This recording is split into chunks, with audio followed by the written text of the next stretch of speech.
The book I'm presenting is from the series Fire and Steel, Volume 1, called Generation Rising, by Gerald N. Lund.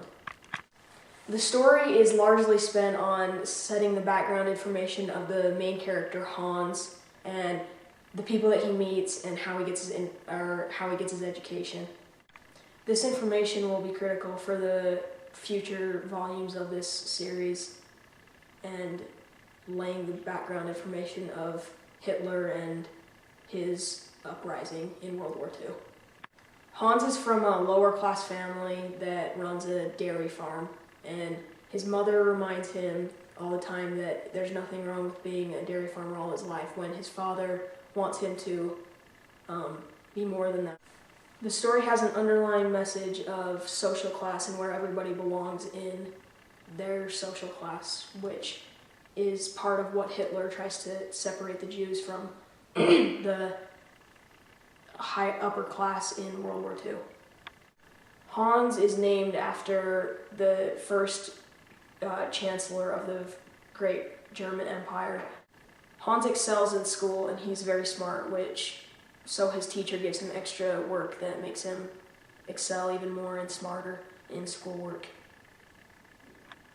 When Hans turns 12, his dad takes him on a trip to a castle in Switzerland. I have a prop here, it's a castle.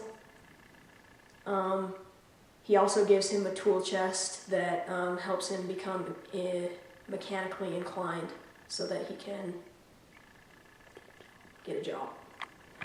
When Hans returns from his trip to the castle in Switzerland, his schoolmaster talks to him about a school in Munich, Germany called Von Kruger Academy, which is a very prestigious school for very smart kids.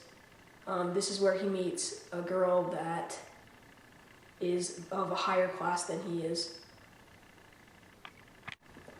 The girl that he ends up hooking up with is the daughter of the Von Kruger family, which is of the higher class when he's of the lower class, and his mother worries about him not being able to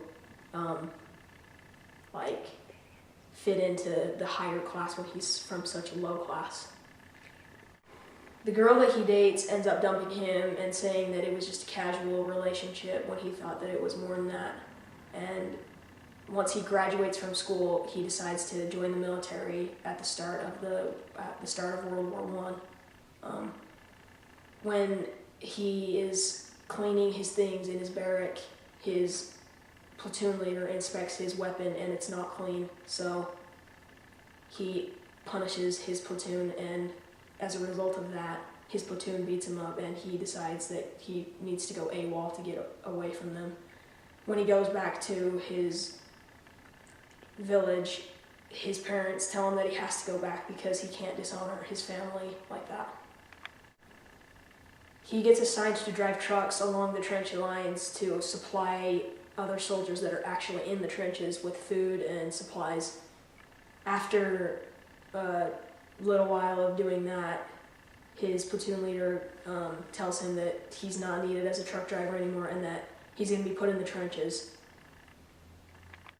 While in the trenches, one of Hans Otto's good friends is shot, and he carries his body out of the trenches while being shot at because he thought that it was not acceptable to leave his body in the trench to rot, and so for that he gets awarded the Iron Cross, which is a German medal.